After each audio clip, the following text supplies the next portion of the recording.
Three words to sum up Foodex for us would be selling, would be fun, and would be customers. Three words, I would say vibrant, back with a vengeance, and alive. So the Food Expo for us has been exciting, eventful and successful. Innovative.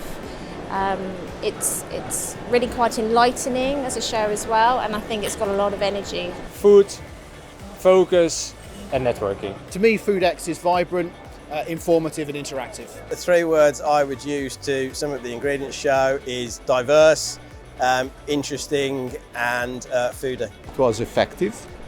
It was quite a success, and it was to be repeated.